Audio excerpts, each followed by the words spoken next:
এখন আমরা জানবো এই এভিএনটা কিভাবে কাজ করে বা এর প্যাথোজেনেসিস কি? এটা আমাদের কিভাবে আমাদের আ লাইফটা হেল করে দেয়? মানে আমরা পঙ্গুত্ব বরণ করি কিভাবে? যেমন ১ম এ হচ্ছে যে কারণেই হোক স্টেরয়েড বা স্টেরয়েড জাতীয় ওষুধ বা অ্যালকোহল বা ট্রমা যে কারণেই হোক ওখানে রক্ত সাপ্লাই যখন বন্ধ হয় তখন কিন্তু এটা কোষগুলা মারা যাচ্ছে। এরপরে এই হাড্ডির উপরে কিন্তু আমাদের ওয়েট বিয়ারিং হয়। মানে আমাদের বডির যখন আমরা হাঁটাচলা করি লোড পড়ে। তো যখন এখানে লোড পড়ে তখন যে জায়গাটা নষ্ট হয়ে যাচ্ছে সেখানে কিন্তু নেক্রোসিস হয় এবং ডিস্ট্রাকশন শুরু হয়। তো আস্তে, আস্তে দিনের পর দিন এই ভর পড়তে, পড়তে এখানে এমনি এই জায়গায় নেক্রোসিস বা কোষগুলা মরে গেছে। তাহলে ওখান থেকে ক্ষয় শুরু হয় এবং একেবারে লাস্ট স্টেজে গিয়ে আমরা দেখি যে আমাদের হাইট ছোট হয়ে গেছে এবং সুন্দর যে একটা শেপ হিপ জয়েন্টের বা হেডের যে গোলাকার শেপ এটা নষ্ট হয়ে যায় এবং পুরো ডিস্ট্রাকশন শুরু হয় এবং তখন পেশেন্ট হাঁটতে পারে না, প্রচুর ব্যথা হয় এবং খুঁড়িয়ে, খুঁড়িয়ে হাঁটে।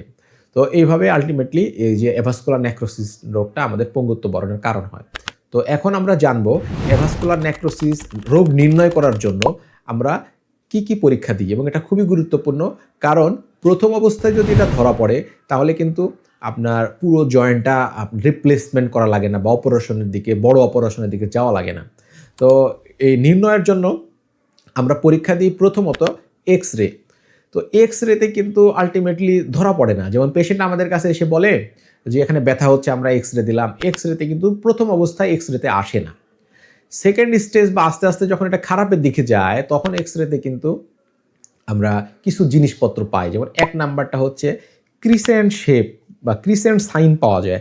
এই যে ছবিতে দেখা যাচ্ছে এই এক্স-রেতে ক্রিসেন্ট বা তারা চাঁদের মতো দেখতে কিন্তু একটা শেপ আসে। এছাড়াও স্ক্লেরোসিস মানে হচ্ছে ওই জয়েন্টটা আরো সাদা হয়ে যায়। তারপর জয়েন্ট স্পেস কম হয়। তারপর এক্স-রেতে যে গোলাকার যে শেপটা আছে এই শেপটা থাকে না। এটা ডিস্টরশন হয়ে যায়। তো এগুলা কিন্তু একেবারে লেট স্টেজে। তার মানে প্রথম অবস্থায় হিপ জয়েন্টের ব্যথা হলে কিন্তু এক্স-রেতে এটা নাও ধরা পড়তে পারে। সেক্ষেত্রে গোল্ড স্ট্যান্ডার্ড এবং সবচেয়ে জনপ্রিয় যেটা পরীক্ষা হচ্ছে সেটা হচ্ছে এমআরআই। তো এমআরআই এটা হচ্ছে এই এভিএন ডায়াগনোসিস করার জন্য নাম্বার 1 পরীক্ষা। এবং এখানে একেবারে প্রথম অবস্থায় যখন এটা নেক্রোসিস হওয়ার জন্য ওখানে বোন ম্যারো ইডিমা শুরু হয়। মানে একবারে মলিকুলার পর্যায়েও এই জিনিসটা ধরা পড়ে যদি আমরা শুরুতেই এমআরআই করতে পারি। আর যেখানে এমআরআই করা যায় না বা যেসব পেশেন্টের এমআরআই করতে অসুবিধা হয় তাদের ক্ষেত্রে কিন্তু বোন স্ক্যান করা হয় বা সিটি স্ক্যান করা হয়। তো এগুলাই হচ্ছে এভিএন ডায়াগনোসিস করার জন্য বা রোগ ধরার জন্য আমাদের পরীক্ষাসমূহ। এই ভিডিওর সবচেয়ে গুরুত্বপূর্ণ অংশ যে এভিএন এর ক্ষেত্রে আমাদের চিকিৎসা পদ্ধতি কি এটা আমরা এখন জানবো। তো এভিএন এর ক্ষেত্রে চিকিৎসা পদ্ধতি কিন্তু আমরা ২টা স্টেজে ভাগ করি। প্রথম হচ্ছে প্রি কলাপ স্টেজ মানে এখনো এই হাড্ডিটা বা এই যে আমাদের হিপ জয়েন্টের বলটা কলাপস করে নাই। মানে শেপটা ভালো আছে, লেন্থ ভালো আছে এবং কোনো ধরনের ডিস্ট্রাকশন দেখা যাচ্ছে না।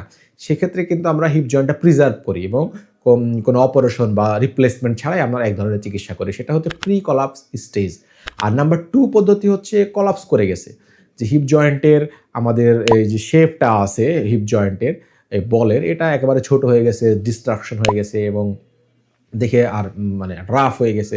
সেক্ষেত্রে আমাদের কিন্তু এটা ওই আরেক ধরনের চিকিৎসা পদ্ধতি অবলম্বন করতে হয়। তো চলুন এখন আমরা দেখি নাম্বার 1 যে প্রি কলাপস স্টেজে কি, কি অপশন আমাদের কাছে আছে। প্রি কলাপস স্টেজে আমাদের প্রথম যেটা আমরা ফলো করি সেটা হচ্ছে প্রোটেক্ট ওয়েট বিয়ারিং।